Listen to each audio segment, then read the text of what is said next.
We will start on continuing, still on rule number 10. And the Tibetan begins to talk about the new group of world servers. I'll bet you Ed knows who they are. Who are the new group of world servers, Ed? Oh, we can't hear you. Well, it's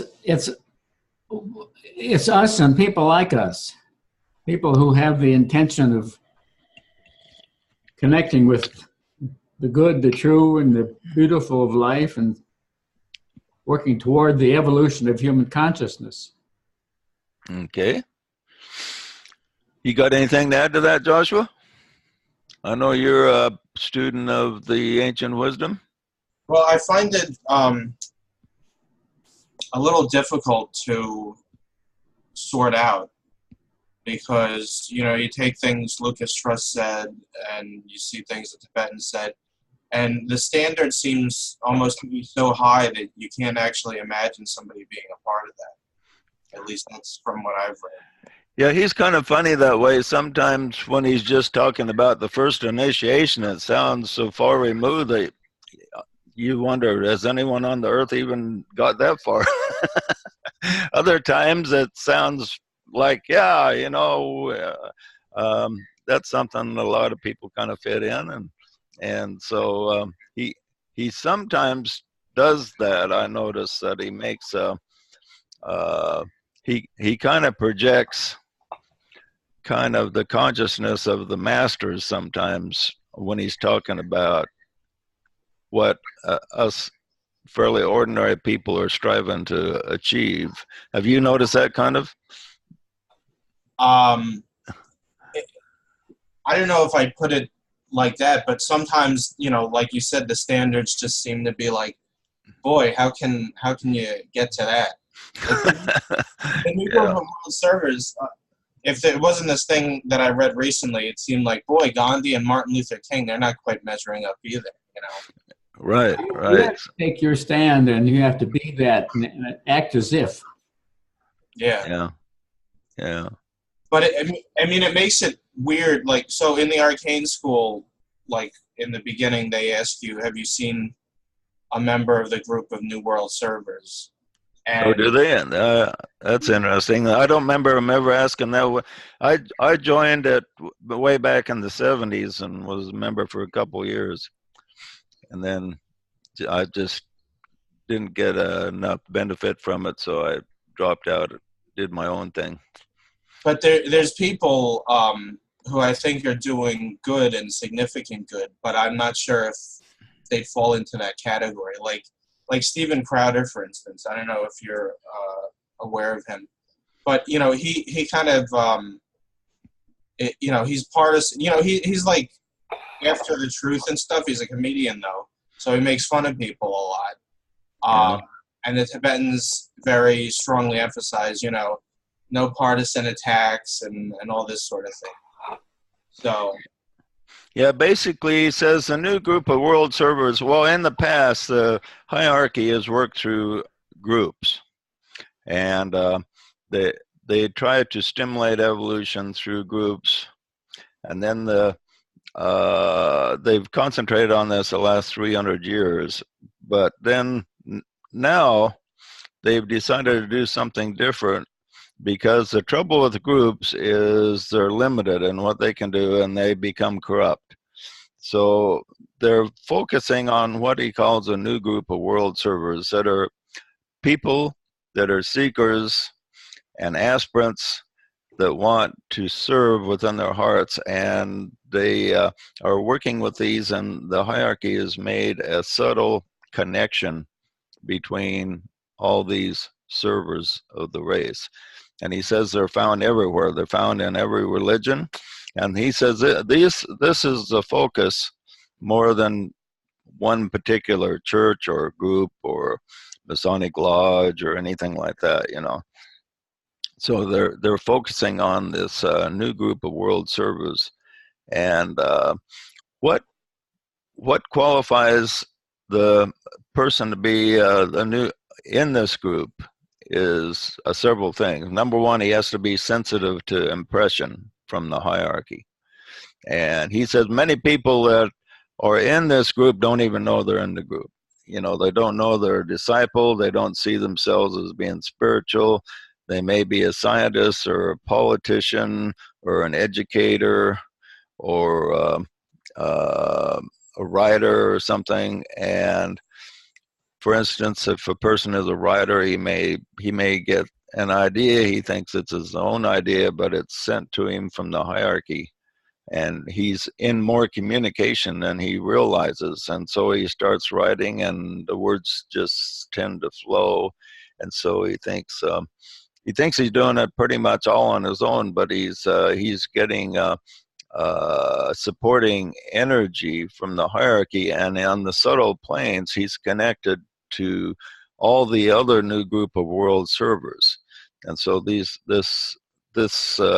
you never know where you'll find these, but number one, to be in the new group of world servers, the person has to be sensitive to impression.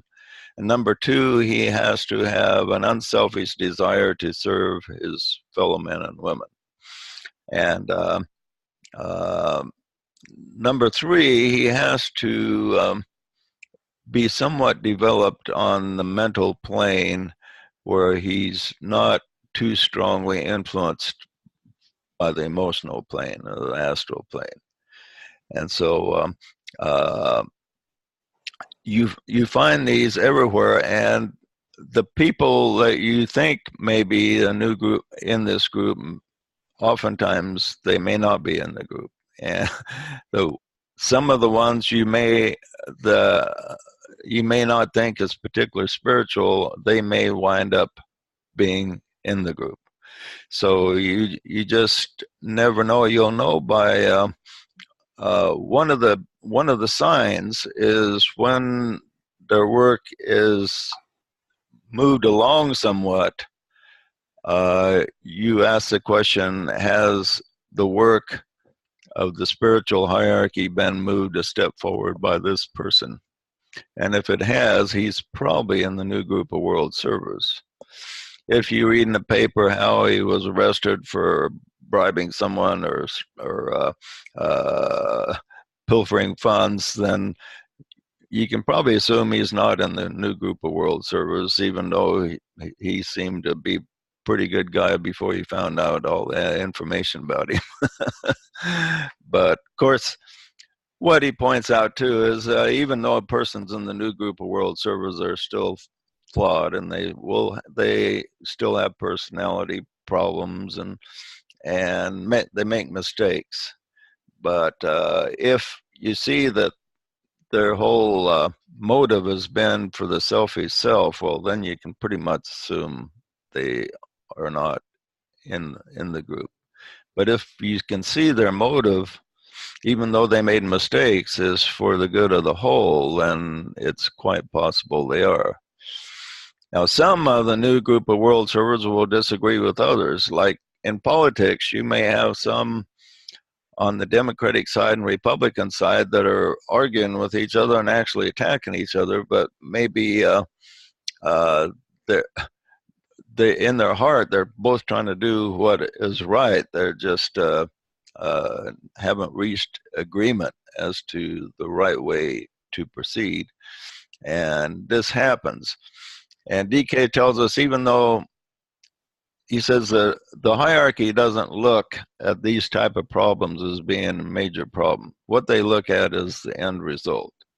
So the way the hierarchy looks at it is they introduce a plan, and realizing there's going to be all kinds of problems along the way in reaching the end product of the plan. But it doesn't discourage them that there's problems along the way, because they're always looking at the end, how the end is going to turn out. And so if the end turns out good, then they deem the plan to be a success. And he says the hierarchy has a very good record of success in implementing their plans, but he says that people like you and I would never know it when we see what happens in between the beginning and the end. We would be very discouraged. Like right now, the political situation looks very discouraging to a lot of people. But it's quite possible from the hierarchical point of view, they're thinking, well, this is proceeding really great, because things are, the groundwork is being set to make a big move forward in the near future. So that is quite possible the way the hierarchy is looking at it. Whereas we look at this situation and we think, oh man, this is horrible. This must be the end of times. Apocalypse is coming tomorrow. And so average humanity looks at world situations and group situations a lot different, he says, than the hierarchy does. Okay, any more comments or questions before we move ahead on that point? Yeah, this is kind of an interesting topic for me today because I've noticed over the last couple of weeks that in the virtual world that I hang out in, a group of people has formed around me. It's almost like they're trying to make themselves into an ashram around me or something. And one of the first really things before the subject ever even comes up from me. Well, you got the look for it, Rick, so that's really good. These people that are becoming this group around me, before I say anything about it, they start talking about, well, I do things because it's not for me. I want to be of service to my brothers and sisters. I go, wow, that's yeah. Oh, come on board, and it's like, and there's some kind of magic involved in this because there was we hired a new person to be a DJ on one of the islands, and the community started to get up in arms against it. Oh, you can't do that because that's the same time as this other club has. And the head of the entire community, Sunweavers, changed the community rules in order to allow us to have that person do what they're doing when they're doing it. And it's like, wow. And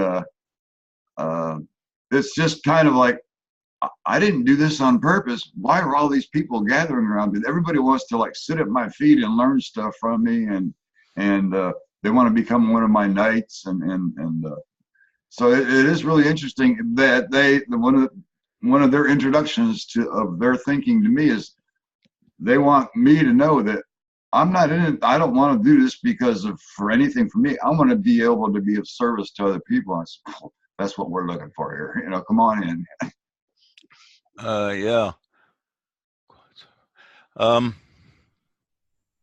What, unless you were going to say something. Go ahead. I was just going to ask what you think that the dividing line or distinction between the category of a new group of world servers and men and women of goodwill as he lays it out. The distinction? Well, there's not much because that's one of the qualities of the new group of world servers is that they have an attitude of goodwill. So they're kind of they're kind of part of the same group. However, he points out that people that are not particularly see themselves as spiritual or servants, a lot of them do possess the quality of goodwill. He says almost everybody in humanity has some goodwill in them. So he says this must be used and by the servants of the race and brought out of people so it can manifest more directly. But the ones that are really into goodwill, no matter what happens around them, no matter how they're attacked or whatever, that's one of the signs in the new group of world servers. But there's a certain amount of goodwill in just about all humanity unless they're completely on the dark side. Oh, by the way, Rick, somebody made a post that they wanted your attention there. Did you notice that?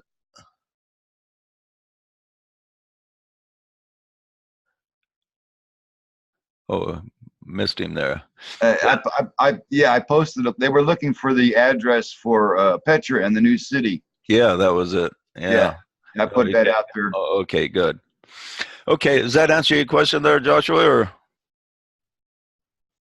Well, he kind of, I think, implies that they're different somehow, because he talks about them separately. So I don't know. Yeah, I think he talks about it separately because goodwill embraces more than the new group of world servers, but it's also a quality you look for in a new group of world servers, which is obvious goodwill in season and out of season. Whereas the average person has a goodwill just in season, so to speak, when things are good. Just like I have these statistics in my mind. In good times, 90% of the people out there are friendly and are willing to show goodwill and do you a favor, and 90% are pretty decent. Then there's about 10% that are somewhat irritating, and there's 1% that are you just want to avoid completely because there could be even dangers. That's in good times. On the other hand, when times are not good, say there's economic stress, there's a danger, or threats to individuals, then 90% of the people can be tempted to betray you. 90% of the people you won't be able to trust. Then there's just 10% that are reliable when things are really tough. Let's say you're framed and you get sent to prison, then you'll find out who your real friends are, for instance. And so in awkward circumstances, maybe 10% of the people are really dependable, and 1% maybe you can depend on no matter what happens. So that 1% are the crown jewels of the human race that we all would like to have as our friends. So it kind of reverses. In good times, you have 90% of the people just being really decent and pleasant. But you put the screws on this 90%, a lot of them will manifest negative qualities that will be that you would have never expected. But so it's important that we keep, for humanity, we keep our times fairly pleasant, because if we can keep our society intact, hopefully we don't have a big apocalypse coming in the near future and this type of thing that turns everybody into toward the dark side. But if we can keep society intact and in decent shape, most people are pretty good people. They will manifest goodwill.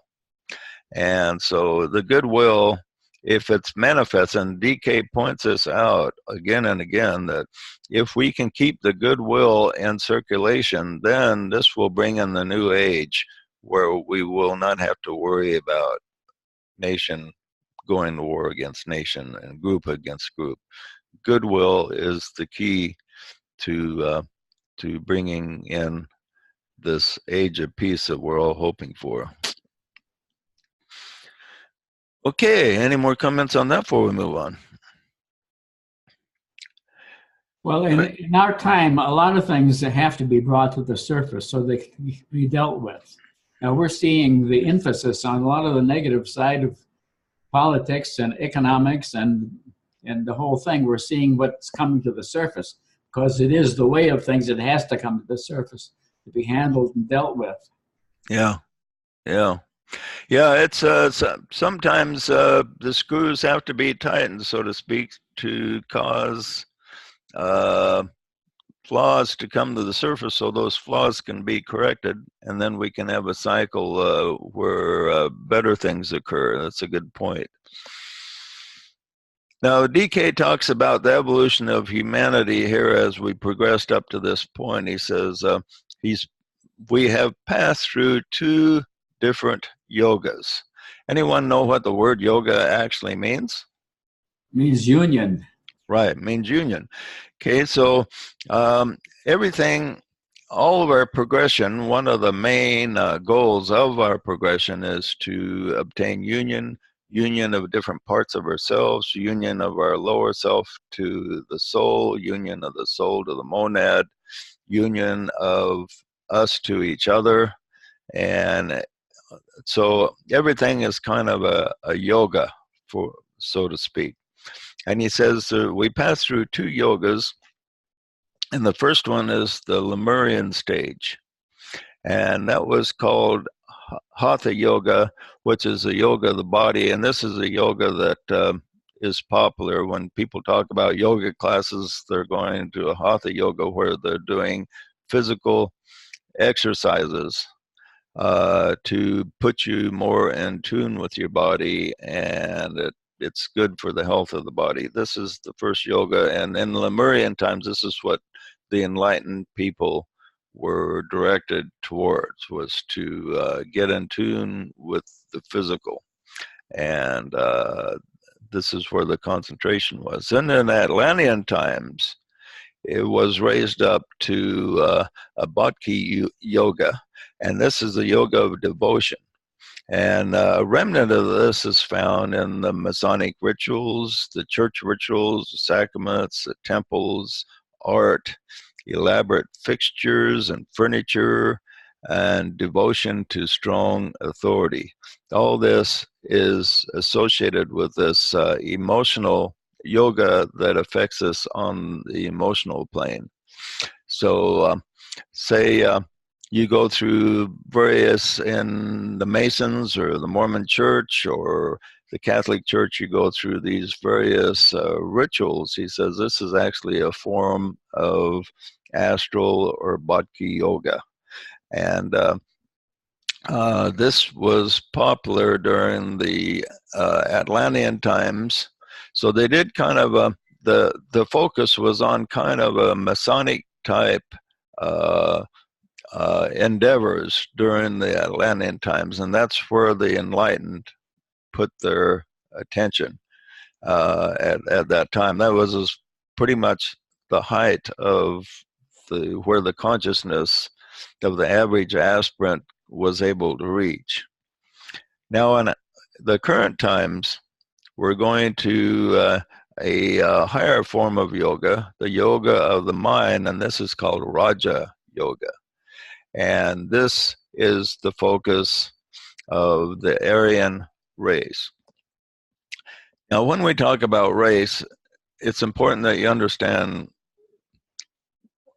what DK means when he talks about the different races. He talks about the Lemurian races, the Atlantean race, and the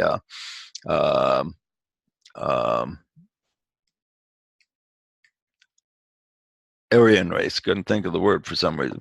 The Aryan race, and he says this deals more with consciousness than physical looks.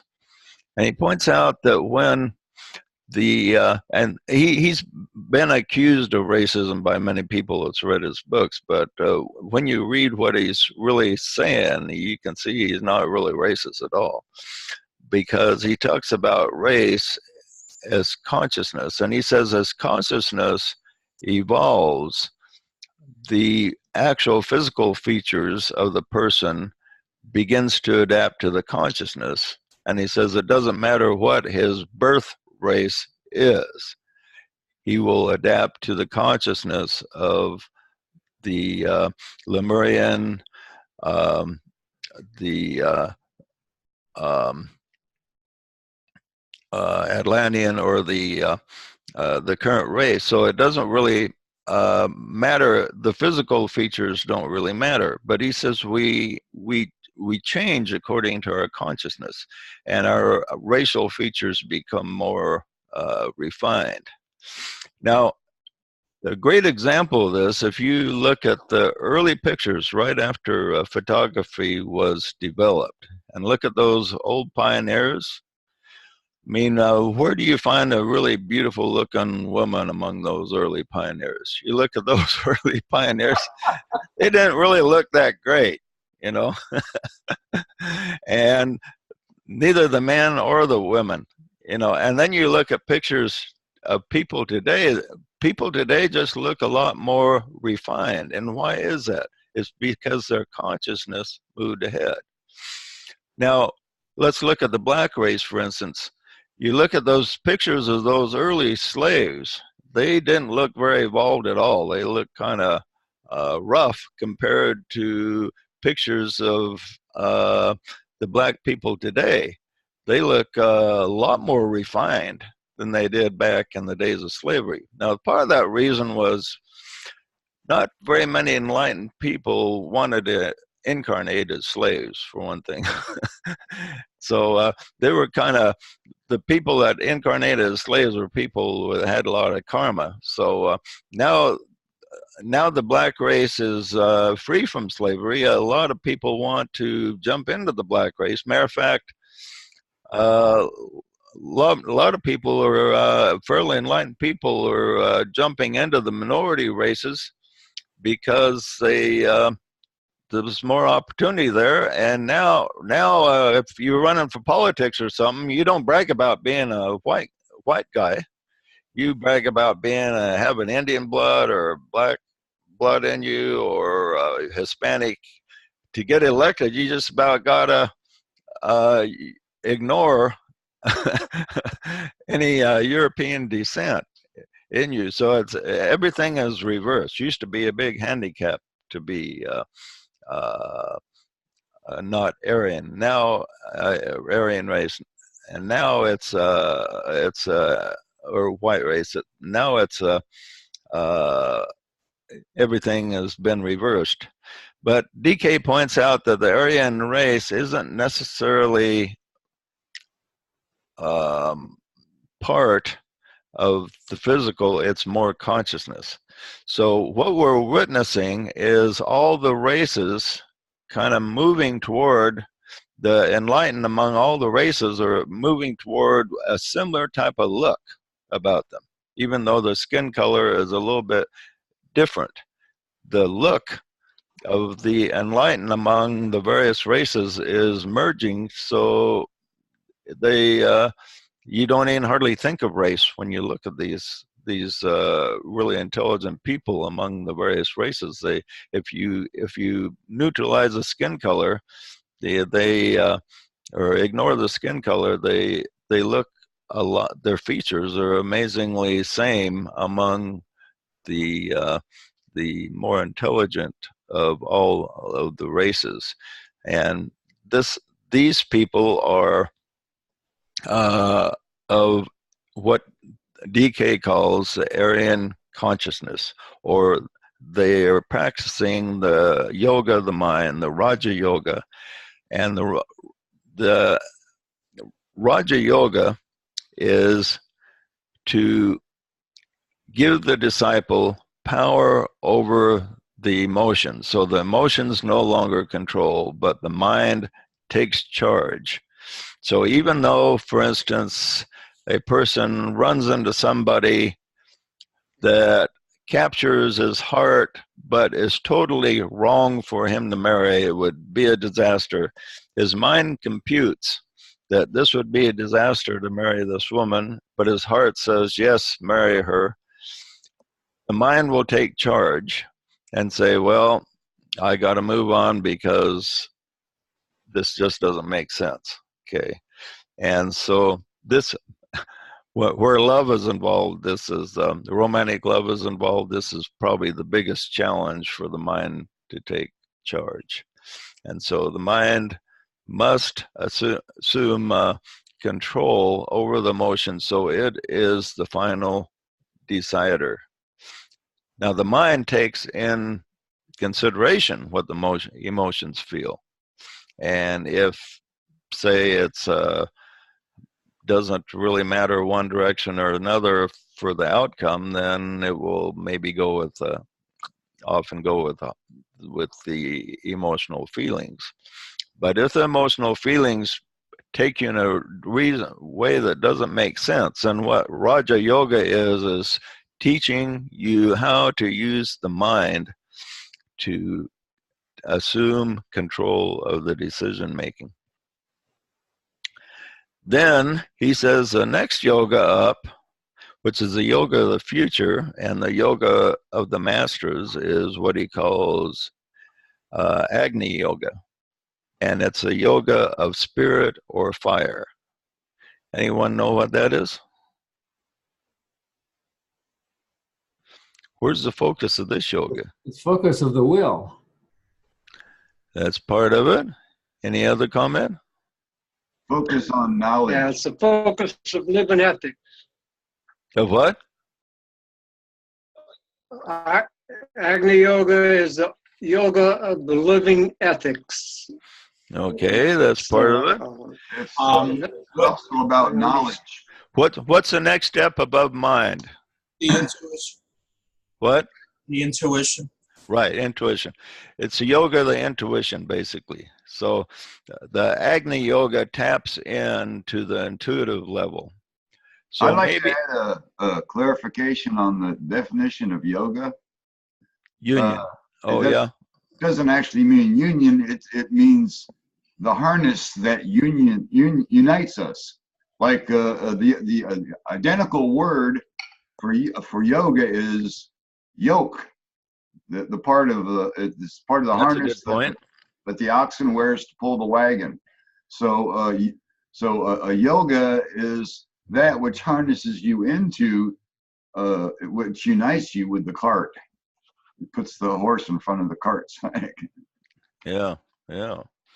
Okay, so what if there's a conflict then between the mind and the intuition? If you're practicing Raja Yoga, which one will prevail? The mind should prevail. No, the intuition will prevail on Raja Yoga. Okay, the mind prevails over the emotions, but then the intuition will prevail over the mind. So the mind reaches a part where it begins to slay the real. And then when it slays the real, the disciple says, man, I've used my feelings, my heart, my mind, and still I'm making these mistakes. There's got to be something better. And then he begins to finally tap into the intuitive level. But when the intuitive level comes down, the mind, it actually makes sense to the mind because it sees from a higher angle of vision. And what the intuition brings down actually makes sense in the long run. But the mind can't always see the complete picture. So the mind has to have a little bit of faith that the intuition is more correct than it is. And so the disciple, and remember, these are all things we use. They are not us, but they are vehicles that we use in this reality. So the disciple says, okay, I intuitively pick up, I should marry this person, but it doesn't make any sense. Okay. And so the mind then says, well, because I'm receiving this intuitively, it's got to make sense in the end. So how can I put the pieces together?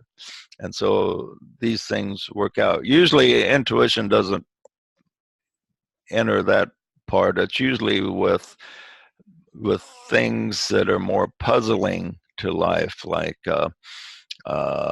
something you might want to incorporate in your belief system. You come across a teaching, for instance, that you have never believed in, your mind has never accepted, but all of a sudden you're hit with it. And the intuitive part of yourself says, maybe your feeling part of yourself doesn't like it, maybe your mind doesn't like it, but maybe there's something in your intuition that flashes something into your mind saying, hey, check this out further. And so the person in the higher yoga, the fire and spirit, he thinks, yeah, I'm gonna check this out because these feelings have always, this intuition has always led me correctly in the past.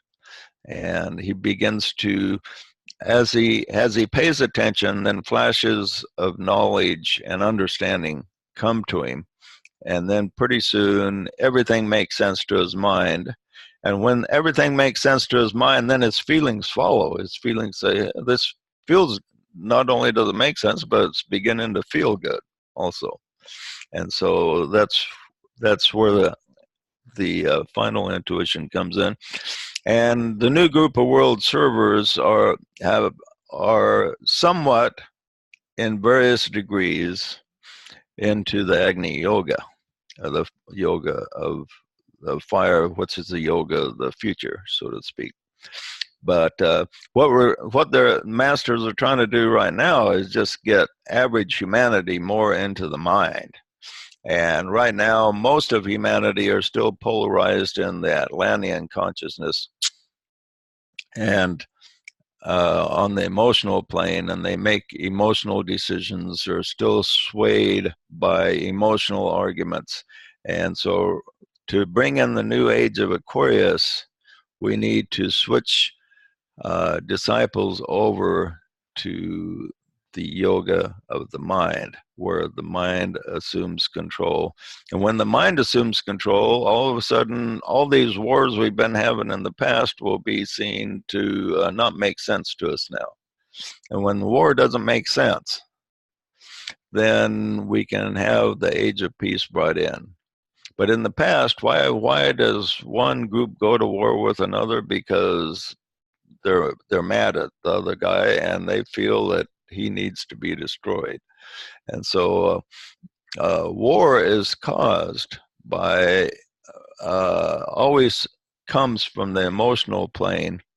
Now, a war of total defense can come from the mental plane, where if you're threatened with extinction, then you have to fight.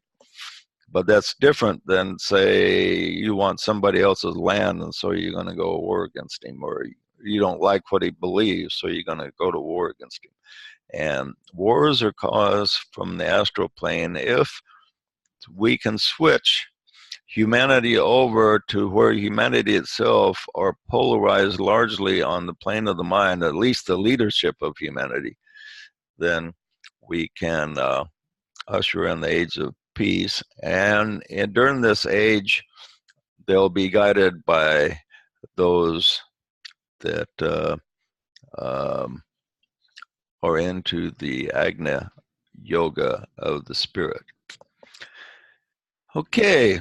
Well, there are some distinctions to be made around mind, because there's what's called the mind that is in God, which is not the lower mind that most people think about.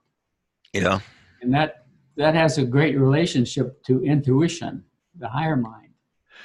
Right. From one aspect, you could say everything is part of the mind of God. So I guess from one way of looking at it, you could say the intuition is very mental. I mean, it's what you get on the intuition is agreeable to the mind once the mind absorbs it. But on the other hand, it's like the mind, when something really makes sense to the mind, then it filters down to the emotion, so the emotions make sense to the emotions also. So as a man thinks in his heart, so is he. So it's interesting that we think in our heart, and even on the emotional plane, we think in our solar plexus, we think in our heart. Matter of fact, science has done a lot of experiments lately showing that a lot of our thoughts are outside of our actual brain. A lot of our thinking processes, there's kind of amazing. This guy talks about he cut his chicken's head off. He was going to eat it, and the chicken lived for a couple weeks afterwards and kind of acted normal with no head.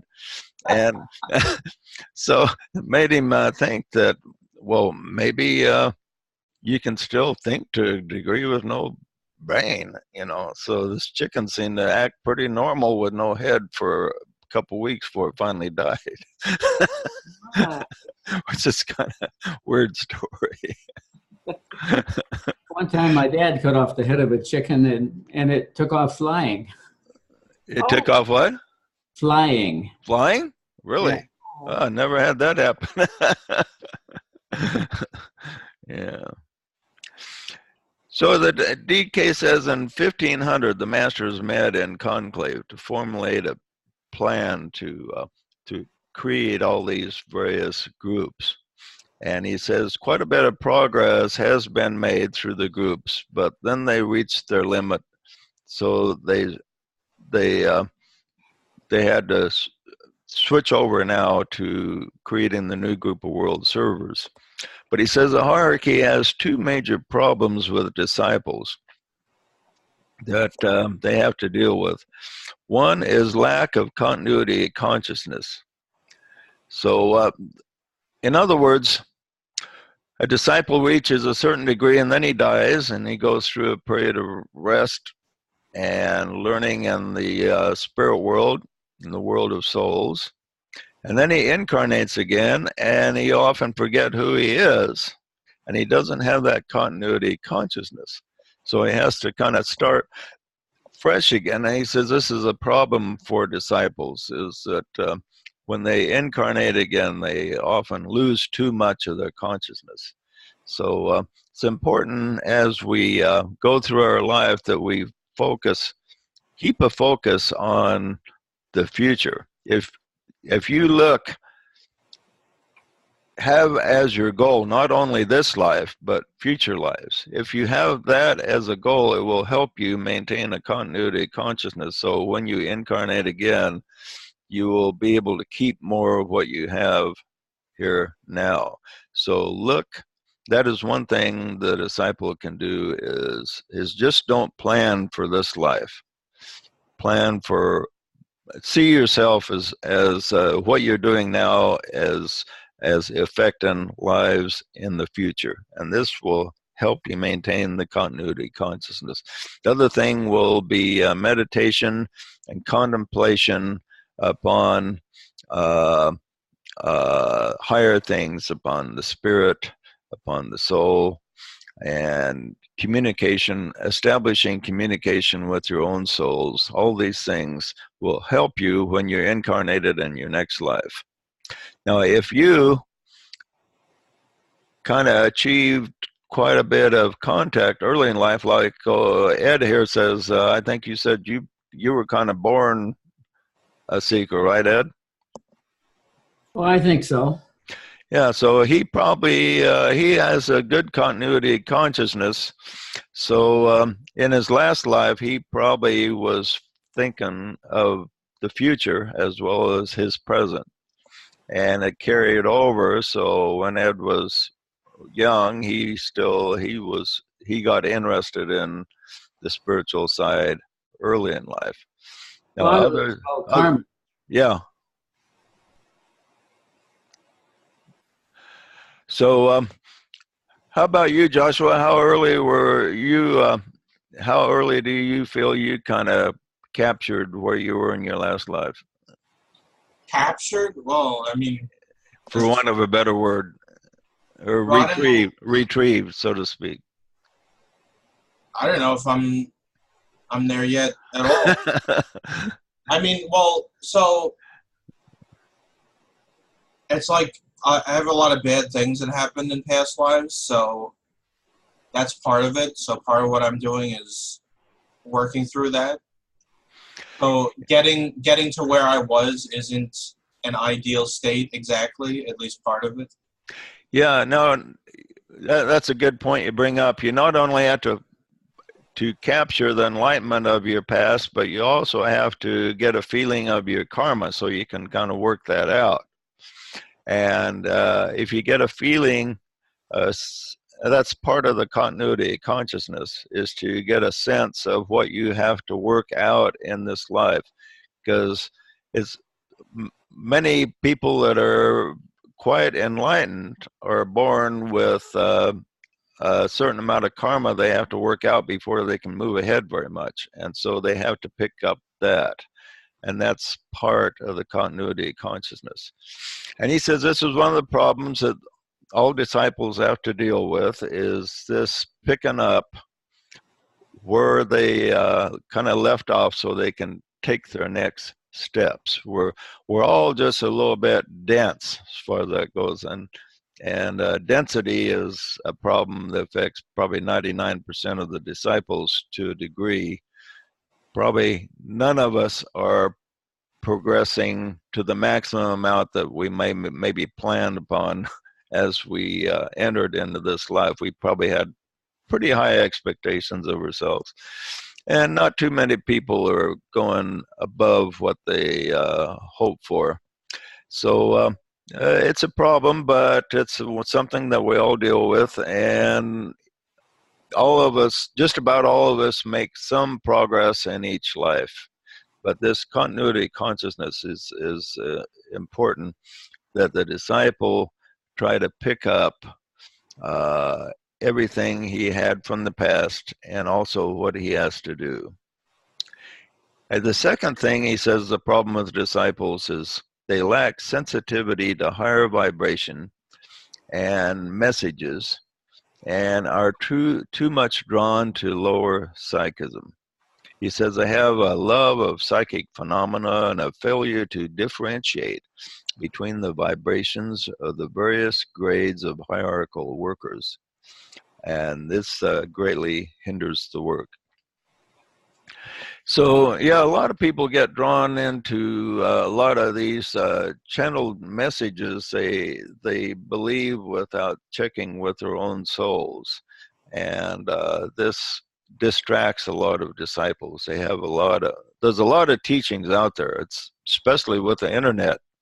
You have a tremendous variety of teachings out there. So the disciple will come and he'll start checking out all these things, and he's enamored by psychic phenomena, many of them, and they get captured by this. They say, well, this is a real thing, this phenomenon here, like Uri Geller bending these spoons. Boy, that's a really amazing thing. So he starts listening to everything the spoon bender says, like, this guy must really know what he's doing because he can demonstrate this phenomenon.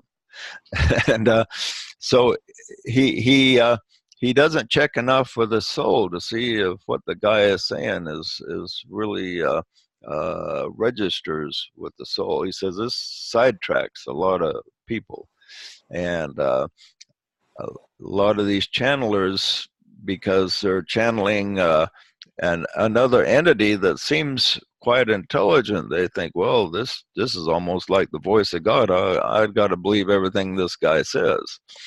And so he here again, no matter what it is, now even with something that we think is the teachings of a master, like the teachings of DK, you still have to check with your soul. You can be reading or studying the most purest words on the face of the earth, words of maybe Jesus from the New Testament even, or whatever, the purest words you can find, and if you're not checking with your own soul, you can understand them incorrectly, no matter how great the teacher is. And so one of the things that the disciple needs to look at when he's using the mind is if he comes across two things that contradict, then you got to say, well, one of these has to be wrong. And oftentimes the seeker he finds two different teachers that teach two different things, and he tries to accept both of them, even though one teaches one thing that's totally different from the other. For instance, if one teaches there is reincarnation and another one teaches there's not, then one of them has to be wrong. Now, there's other times where two teachers will teach a similar thing but in a different approach, and they will seem to contradict, but when you study them closely, you can see, well, they're virtually saying the same thing but in a different description. Then there's other times when they are definitely saying things that are contradict, that you cannot harmonize one with another. In that case, the person on the mental plane or higher will say, one of these is wrong. Which one is it? Is how to check with my soul. And so this is an important step for the disciple to take. So he says, Another problem they have is to differentiate between the vibrations of the various grades of hierarchical workers. Now, there's all kinds of sincere teachers out there, and he said a lot of the disciples just can't differentiate. They think, well, one is no greater than the other. He says the disciple must learn to differentiate. There's different grades of teachers and people and New World servers and different grades in the hierarchy that the disciple must learn to differentiate and feel the difference in the vibration. Now, when you feel someone teach, you can feel the disciple needs to tune into the vibration and say, what quality of vibration am I receiving right now? And this is often overlooked. Instead of tuning into that, the person will just look at the actual words coming out and see how much they appeal to his personality. And if he's concentrating on the appeal to his personality, then he will not be focusing on the vibration. So he needs to focus on the vibration. And the same thing with, he says, when a new person who's a New World server meets another New World server, he says they can recognize each other. Most of the time they can if they're in tune. So it's like the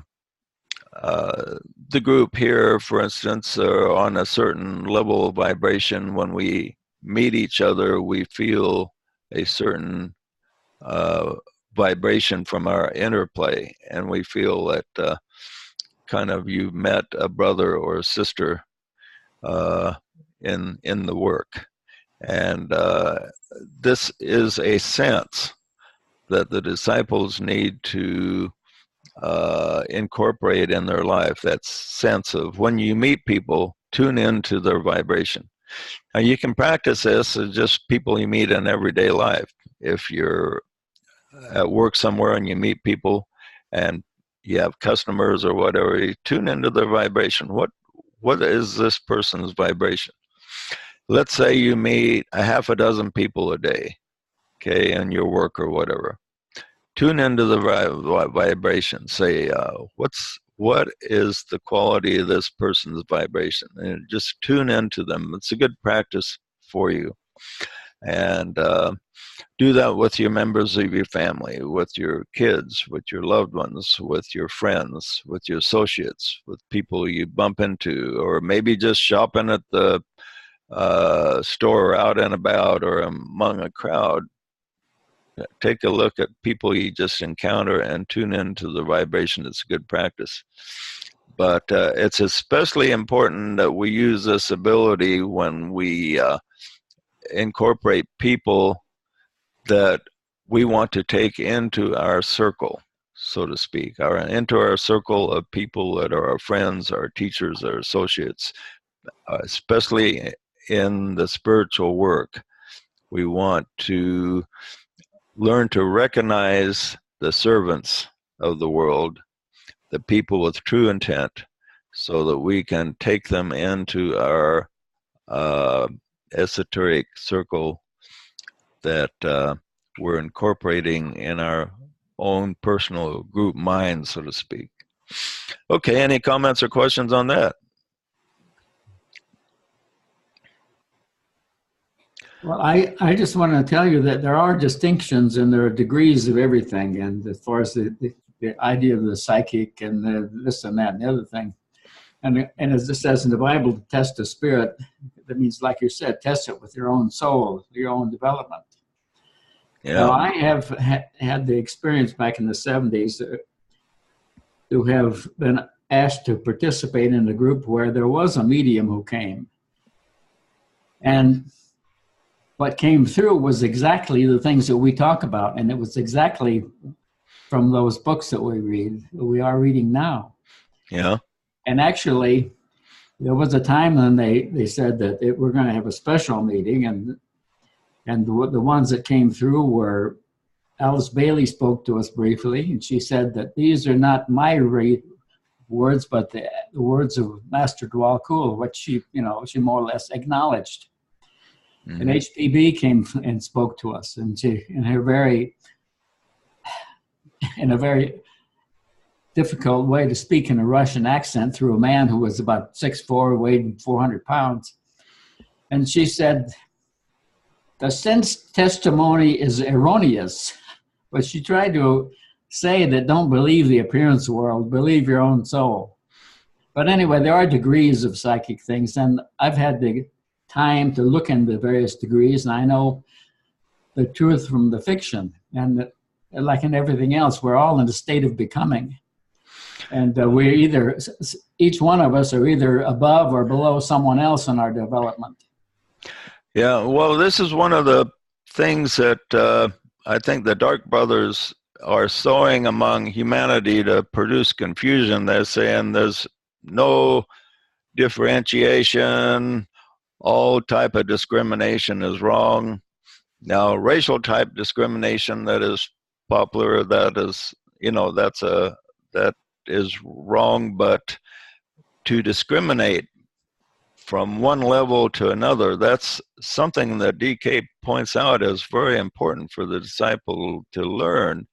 And it's become, discriminate has become such a bad word, and I just use the word discernment instead, because that's still an acceptable word to use among humanity. But to be able to discern differences is important, because before unity can be achieved,